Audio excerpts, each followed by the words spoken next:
Hello friends, आप सबका स्वागत है बिग बॉस के अनबायस्ड रिव्यू में। जी हाँ, और कल के एपिसोड में मैंने बहुत कुछ नोटिस किया कि एक जगह अंकिता दिल छू लेने वाली बात कर रही हैं सुशांत सिंह राजपूत के साथ, उनका रिश्ता, उनका बॉन्ड, उसके बाद ब्रेकअप और फिर जो उनके डेथ के बाद की कंट्रोवर्सी है उन्होंने काफ़ी ब्रीफ में बताया। मुनावर के साथ वो गार्डन में टहलते हुए ये कैंडिड चैट कर रही थी।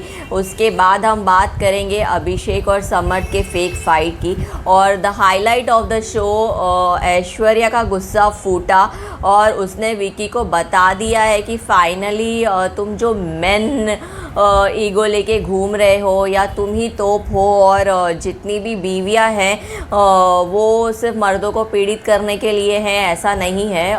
उन्होंने उस चीज़ का विकी को मुंह तोड़ जवाब दिया, लेकिन उस बीच में जो नील कूदे थे वो बहुत फ़नी था। ये सब के बारे में हम आज के इस रिव्यू में बात करेंगे, लेकिन हम सबसे पहले बात करते हैं सुशांत सिंह राजपूत की। सुशांत सिंह राजपूत और अंकिता काफ़ी लंबे समय तक एक रिलेशनशिप में रहे थे, और उस रिलेशनशिप को करीब से देखने का एक मौका मुझे मिला था क्योंकि मैं टीवी इंडस्ट्री कवर करती थी। तो मैंने उस रिश्ते को करीब से देखा है, और ये एक जोड़ा ऐसा था जो हम चाहते थे कि कभी अलग ना हो, लेकिन सबकी अपनी अपनी ज़िंदगी होती है और अपनी अपनी चॉइसेस होती है। तो वो अपनी राह चल पड़े, अंकिता अपनी राह चल पड़ी। लेकिन कल मुनावर के साथ वो जब गार्डन में टहल रही थी तो वो मुनावर को बता रही थी कि वो कितनी मुश्किलों से उन्होंने सरवाइव किया। जब वो 18 साल की उम्र में मुंबई आई थी तो कितनी पैसों की तकलीफ़ों से वो गुजरी हैं, उनको मम्मी पापा से हेल्प नहीं लेनी थी। उसके बाद वहाँ पर उन्होंने अपना महत्व समझा कि मैं एक अकेली इंडिविजुअल अपने आप में काफ़ी हूँ, मैं अगर सोच लूँ तो मैं काफ़ी कुछ कर सकती हूँ। उसके बाद उन्होंने सुशांत सिंह राजपूत की बातें छेड़ी कि कैसे सीरियल के दौरान वो दोनों एक रिश्ते में आ गए, और वो रिश्ता खूबसूरत कई सालों तक चलता रहा। तकरीबन 7 साल तक वो रिश्ता रहा। उसके बाद सुशांत को फिल्में मिलने लग गई। अंकिता का ये मानना था कि सुशांत के इर्द गिर्द जो लोग थे वो सुशांत को अंकिता के खिलाफ भड़काते थे, और लोगों के नज़रिए को सुशांत कहीं ना कहीं अपनाने लग गए थे, और उस वजह से उनका रिश्ता टूटा, दूरियां आती गई। वो रिश्ता टूटना भी अंकिता के लिए इजी नहीं था, उससे उभरना भी अंकिता के लिए काफ़ी मुश्किल था। लेकिन अंकिता की हर मुश्किल घड़ी में उसके माता पिता उसकी ढाल बन के खड़े रहे। उसके बाद अंकिता के लाइफ में विकी आए, और विकी के साथ वो शो में वापस आई है, और फिर वही इंडिविजुअलिटी और ख़ुद पे विश्वास करने का सफ़र अब अंकिता का इस घर में आकर शुरू हो चुका है। यही सब बातें वो मुनावर से कर रही थी, और ये काफ़ी हार्ट टचिंग कॉन्वर्सेशन थी, क्योंकि जो उन दोनों को जानते हैं वो ये कॉन्वर्सेशन की इम्पोर्टेंस ज़रूर समझेंगे। उसके बाद भैया हमें जो घर में 3-4 दिन से लगातार डेली सोप कहे, मसाला मूवी कहे, चीप एंटरटेनमेंट कहे, या बाहर से एक फेक कहानी रचा के आया हुआ ट्रायो कहिए, अभिषेक, समर्थ और ईशा का ये ट्रायो है जो हमें क्या दिखाना चाहता है, कैसे एंटरटेन करना चाहता है, हमें समझ ही नहीं आ रहा। भाई, हमें ऐसे एंटरटेनमेंट की ज़रूरत नहीं है। हमें आजकल तुम्हारी फाइट्स और तुम्हारी बातें देखकर इरिटेशन होती है। पहले अभिषेक से थोड़ी बहुत सिंपैथी होती थी, लेकिन उसका जो ट्विस्ट तुरंत ही हो गया है, तुरंत ही वो एक समझदार बंदा बन गया है। मतलब 10 मिनट पहले रो रहा था, 10 मिनट बाद अचानक से समझदारी आ गई। ईशा को समझाने लगा कि तू उसके साथ चली जा, कबूल कर ले, तो उससे प्यार करती है। उसके बाद कल के एपिसोड में वो फिर ईशा से पूछते नजर आए कि मुझसे ब्रेकअप के बाद इतनी जल्दी तुमने मूव ऑन कैसे कर लिया, बस 2 महीनों में तुम उसकी होकर रह गई। उसका जवाब ईशा ने दिया। वहाँ समर्थ भी खड़े थे, उन दोनों की आधी अधूरी कॉन्वर्सेशन समर्थ ने सुनी। उसके बाद क्या अभिषेक बाथरूम में जाकर फिर से अपना रोने वाला ड्रामा करने लग गए, और ईशा पहुंच गई अपने समर्थ के साथ। जैसे ईशा को तिली लगाने की आदत है, कल उसने सना और विकी को भी भिड़ा दिया तिली लगाकर। विकी को आकर बोला, सना बात तुम्हारे बारे में ये कह रही थी, वो हर चीज़ समर्थ को भी जाके बता देती है। अभिषेक ये कह रहा था, अभिषेक ऐसा कर रहा था, अभिषेक वैसा कर रहा था।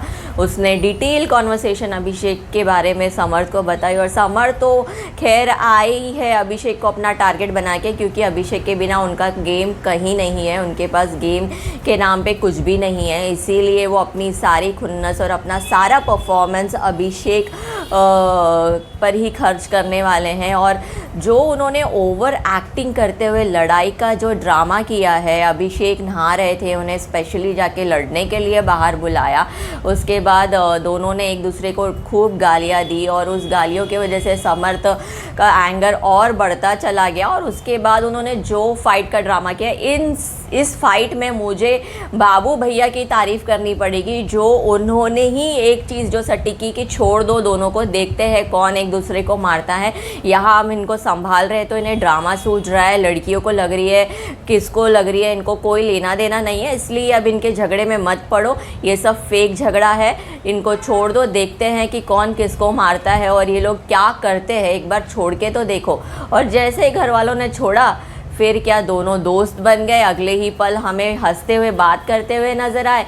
ये ट्रायो का तो भैया समझ में नहीं आ रहा है कि मतलब भैया बेवकूफ़ समझ रहे हो क्या हमें? हम क्या पागल दिख रहे हैं, या हमारी शक्ल पे कुछ लिखा हुआ आ रहा है कि तुम बेवकूफ़ हो, हम जो करेंगे वो तुम्हें समझ में नहीं आएगा? एक पल लड़ते हो, एक पल झगड़ते हो, एक पल में दोस्त बन जाते हो, हंसते हुए एक दूसरे को हक करते हो, सब कुछ तुम्हारे लाइफ में बैलेंस चल रहा है क्या? इतना ईजी है स्विच ऑन स्विच ऑफ होना? अभिषेक, अब पहले तो तुम पे दया आ रही थी, अब तो वो भी नहीं आ रही, समझ में नहीं आ रहा क्या करना चाहते हो। बिग बॉस शायद तुम्हें डबल सैलरी दे रहा होगा ये सब नौटंकी करने की, लेकिन बिग बॉस हम आपसे भी कहना चाहते हैं कि इनकी ये नौटंकी पे ताला लगाइए और एक बेटर कंटेंट अपने शो के लिए ढूंढिए, क्योंकि हमें इस ट्रायो में तो बिल्कुल भी मज़ा नहीं आ रहा है। सच में इनको देखने में अब इरिटेशन होती है कि भैया क्या एग्जाम्पल आप लोगों के सामने पेश करना चाहते हो? आपके लिए बिग बॉस में रहना इतना इम्पॉर्टेंट है कि आप अपनी पूरी ज़िंदगी की धज्जियाँ, लाइफ टाइम धज्जियाँ यहीं उड़वा के जाना चाहते हो? भैया मतलब सच में अब इनका कंटेंट बर्दाश्त नहीं होता। वही हमारी कल शेरनी ईशा शर्मा के अंदर भी दुर्गा माँ आ गई थी। विक्की उन्हें रोज़ पोक करते थे, विक्की चाहते थे कि ऐश्वर्या उनसे लड़े, क्योंकि उनका रिश्ता कुछ ऐसा ही नोकझोंक वाला रहा है। और सुबह दिन उगते ही ऐश्वर्या की नींद नहीं खुल रही थी। उसके बाद उस चक्कर में विक्की ने ऐश्वर्या नील के रिश्ते पर पन लेते हुए नील के साथ मजाक करना चाहा। नील ने कहा कि हमने डेट नहीं किया, सीधा शादी कर ली। तो विक्की ने ताना मारा कि तभी तुम्हारा ये हाल है, डेट कर लिया होता तो फिर तुम संभल जाते। और मतलब कहने का मतलब यही था कि तुम ऐश्वर्या से शादी नहीं करते।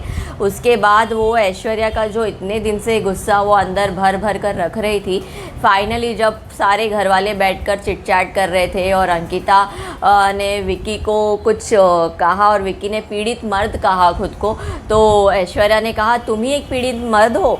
और उस पर विक्की ने कहा कि नहीं, यहाँ तो हम दो पीड़ित मर्द हैं, क्योंकि दोनों शादीशुदा है। इस पर ऐश्वर्या को गुस्सा आया और ऐश्वर्या जो विक्की पे बरसी और वो कॉन्वर्सेशन एक के बाद एक ऊंची टोन में कहाँ चला जाता गया वो समझ में ही नहीं आया। उसके बाद नील भैया हमारे अचानक से अंदर से कहीं से आए, नहा धोकर। उन्हें किसी चीज़ की ABCD पता नहीं थी, लेकिन जस्ट बिकॉज उनको ये दिखाना था कि किसी ने मेरी वाइफ के साथ लड़ाई की है और उन दोनों की घमासान बहस चल रही, तो उसमें मैं भी कूदूँगा, मैं भी अपना ज़ोर दिखाऊँगा, मैं दिखाऊँगा कि मैं अपनी वाइफ की कितनी चिंता करता हूँ, कितना। तो नील, ऐश्वर्या को आपके सपोर्ट की ज़रूरत नहीं है। और जो आप फाइट में करते हैं वो वाकई काफ़ी फ़नी लगता है। वो डेली सोप की एक्टिंग से ज़्यादा एक कॉमेडी स्टैंड अप शो लगता है, जहाँ पे लोग ऐसी मिमिक्री करते हुए नज़र आते हैं। तो प्लीज़ नील, जब आप झगड़े तो ऐसा झगड़े कि हमें लगे कि हाँ माचो है, रियल है, और नील को वाकई में गुस्सा आया है। मतलब आपका झगड़ा देख के ना सच में मुझे हंसी आती है। ऐश्वर्या काफ़ी थी अपनी लड़ाई लड़ने के लिए, और उसे जो विक्की को बताना था उसने विक्की को भी बता दिया। इनडायरेक्टली उसने अंकिता को भी समझा दिया कि भाई तू भी अपनी इम्पोर्टेंस समझ, ये विक्की हमेशा तुझे डाउन डाउनग्रेड करने की कोशिश में रहता है, अपने आप को बड़ा बताता है। तो ऐसा नहीं है भैया, तूने शादी ही क्यों की जब तुझे शादी और बीवियों की हुकूमत से इतना प्रॉब्लम था और तुझे शादीशुदा ज़िंदगी से इतनी दिक्कत है और तू दिन रात क्रिप करते रहता है। तो ऐश्वर्या का ये पॉइंट कहीं ना कहीं मुझे सही लगा। अब बात करते हैं ऐसे जोड़े की जिसको बिग बॉस न जाने क्यों ज़बरदस्ती उनकी जोड़ी बनाने पे तुले हुए हैं, मनारा और मुनावर। कल फिर बिग बॉस ने उनको कन्फेशन रूम में बुलाया और बिग बॉस क्या समझाना चाहते थे वो हमें भी समझ में नहीं आया, क्योंकि बिग बॉस मुनावर को कह रहे हैं तुम मनारा से बात नहीं करते हो, तुम उससे रूठ के बैठे हो, मेरी खास दोस्त का तुम ध्यान नहीं रख रहे हो। और बिग बॉस क्या करना चाहते थे शायद वो मुनावर को समझ में आ गया, इसीलिए मुनावर ने अकेले में मनारा को अपनी ज़िंदगी की कहानी बताई कि मेरी शादी हो चुकी थी, मेरा एक बच्चा है, मेरी वाइफ का डिवोर्स हो गया है, उसने फिर से शादी कर ली है, तो अब मेरा बेटा मेरे साथ रहता है और वो मेरे हर काम को देखता है, वो मुझे अपना आइडियल मानता है। तो मैं ऐसा नेशनल टेलीविज़न पर कुछ भी नहीं करना चाहता जिससे उसे मुझे देखकर लगे कि क्या मेरे अब्बा सही कर रहे हैं या मेरे पापा कहीं गलत जा रहे हैं, या उसे अपने आइडल को देखकर कभी दुख महसूस ना हो कि मेरे डैड क्या कर रहे हैं। साथ ही साथ मैं एक रिलेशनशिप में भी हूँ जो बाहर मेरा इंतज़ार कर रही है। ये सारी चीज़ें मुनावर ने मनारा को क्लियर की। उसके बाद मनारा मुनावर के साथ अपना रिश्ता कैसा बनाती है और क्या बिग बॉस को अब फुल स्टॉप मिल गया है कि मुनावर और मनारा की कहानी आगे कहीं नहीं बढ़ सकती है, उन्हें यहाँ पर रुक जाना चाहिए। जो वो मनारा और मुनावर के साथ करने की कोशिश कर रहे हैं वो पॉसिबल है ही नहीं। तो बिग बॉस आप ईशा के ट्रायो से और ये मनारा मुनावर से हटके अपना गेम प्लान और स्ट्रॉन्ग करिए, टास्क करवाइए, उसी के ज़रिए आपके शो की तरफ ऑडियंस आएगी, क्योंकि अभी तक जो चल रहा है वो काफ़ी घिसा पिटा लग रहा है। तो प्लीज़ बिग बॉस अपने गेम को चेंज करिए। हाँ, मेरा आज का बिग बॉस का अनबायस्ड रिव्यू। अगर आपको मेरा रिव्यू पसंद आया है तो प्लीज़ मेरे चैनल को लाइक, सब्सक्राइब और शेयर ज़रूर कीजिए।